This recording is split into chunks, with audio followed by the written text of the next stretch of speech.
how to do a risk assessment. How do you look at something and go, well, I couldn't lift that on my own? How do you know? Manual handling aids, so trolleys, buses, buggies for babies, profile, wheelchairs, all those things. Your anatomy and how it could be injured, the importance of posture, the principles of movement, and practical lifting at the end. That is what we're going to do. Okay, the law is first. Who is Irish or grew up in Ireland? 1, 2, okay. So, wherever the rest of you are from, you probably know the local law in your country. We would know Irish law because we grew up here. Even if you don't study law as a subject, you kind of get to know what the laws are wherever you live. Simply because you hear people say things, well, you can't do that, that's illegal. You see people doing things. You get to know the laws in the locality. Now, so when you move from one country to another for the purposes of studying or working, you have to make sure you find out what the local laws are. Now, the big ones are the same everywhere. Murder and armed robbery are illegal all over the place. It's the lower down laws that can catch you out.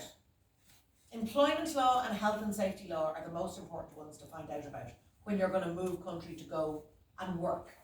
If you're going on a holiday, it's never a bad idea to Google local laws. I took my girlfriend to Copenhagen for her birthday a couple of years ago. And in Denmark, it is perfectly acceptable to drink beer. A can of beer is the same as a can of cola as far as they're concerned. They don't care. Sit in the park with a bottle of wine, they don't mind. If you get on the train in Copenhagen and you go to Malmo in Sweden and you try doing that, you're going to get is your name of the phone? You're going to get €100 fine and you will get your beer taken away from you. So, SHAWW. You ever hear anyone mentioning the Shaw Act? They're not talking about George Bernard Shaw. They are talking about health and safety in the workplace. It covers the duties of the employers to their employees, the duties or responsibilities of the employees to their workplace, to their employer and their co-workers. And then also, there was some changes made in 2007. So I'll briefly talk about it. Okay, so the employer has to provide you with a safe place to work. So there can't be live electrical wiring hanging out of the ceiling. There has to be good lighting. There has to be fire extinguishers and fire blankets and all those kind of things. Those little green signs, the emergency exit signs, to show you where to go if the lights all go off, they are under that law. No smoking in the workplace.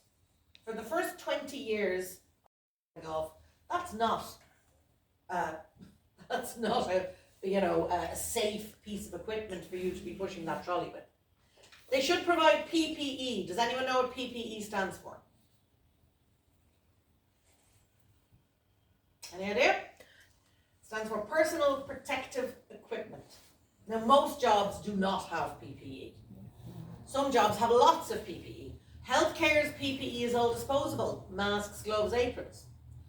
Construction sites have huge amounts of PPE for the staff. A uniform that is supplied.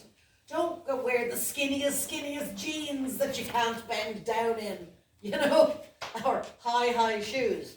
Clothes should be, loose. Footwear have a good grip. High stilettos. And if you're working on a construction site or in a restaurant, are not going to work. So we've covered these gloves, hard hats, goggles, safety boots, shoes, all that kind of stuff. You must wear the PPE if it's...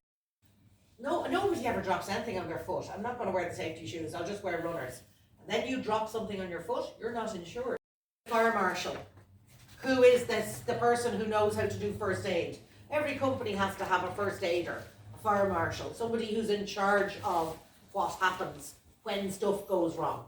Okay? Those names and arrangements regarding the safety representative. So the safety statement will have first aider is these 3 people, these are their phone numbers, this is how you contact them.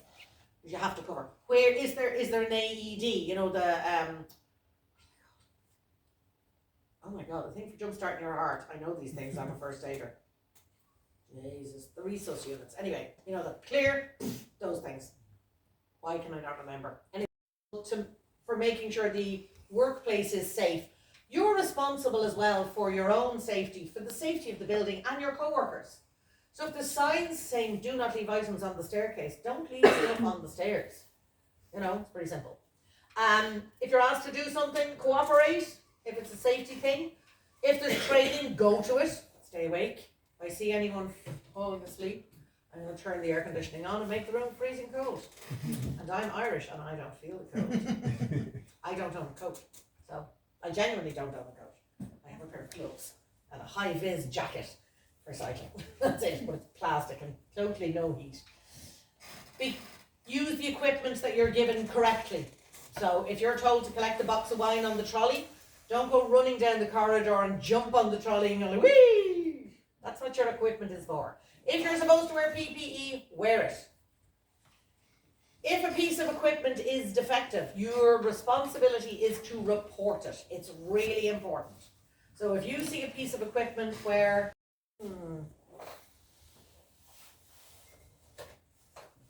interesting. Sorry, the people who are late, these are brand new slides that I've only ever seen once. This is the first time I'm using them, but it's interesting the way she's done them out. Okay, I'm going to talk about ergonomics in a different way. Ergonomics is making the workplace safer or more suitable. Okay? So to make the workplace safer, let's give you an example. I wonder, does she have them in here? No, she doesn't. Okay, ergonomics makes the workplace safer. A ramp. That's really good ergonomics. Because you just have to push the trolley up, but you don't have to carry things up or down the stairs. Stairs are the most dangerous part of any building. Principles of safe assessment. This is how you decide whether you can lift something or not. Okay.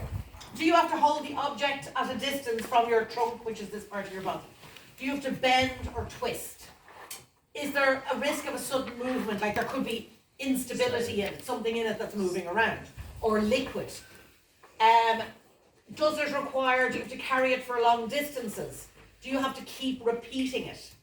So there's a thing called repetitive strain injury that people sometimes get by doing the same job over and over again. Okay? That's task. So these are the questions you ask yourself. What task do I have to do? So, prolonged physical effort. So if I'm taking that box there, from there to the bed in the other room, that's one task. If I'm taking it all the way to O'Connell Street, it's a completely different task. I'm bringing it much, I have to go through 3 doors, I have to go down in the lift, I have loads of pedestrian crossings. By the time I get to O'Connell Street, that box is going to feel much heavier. My husband is 6'4", which is 195 centimeters tall. So there's obviously things that he can reach that I can't reach. So he often says to me, or I'd often say to him, can you take that down for me, please? And he takes something down off the high shelf and he gives it to me. And he always says, what would you do without me? And I always say, I'd buy a ladder. He's lovely. Is the person, so the individual could be not very heavy, not very bulky, not unstable. But it's 200 degrees. You want to be careful. Then the last one is the environment. Where are we moving? Is there enough space to get around? Is the floor uneven? Is it slippery? Are there steps I have to go up or down? Is the lighting bad? Are there items I could trip over? Is it boiling hot, which means my hands might be sweaty? If it's freezing cold, I might be able to grasp. Okay, so all of those things will count as well. All right, that's your environment. T, task. I, individual. L, load. E, environment. I want to briefly go back to individual. You are responsible for what you are capable of lifting. Nobody else.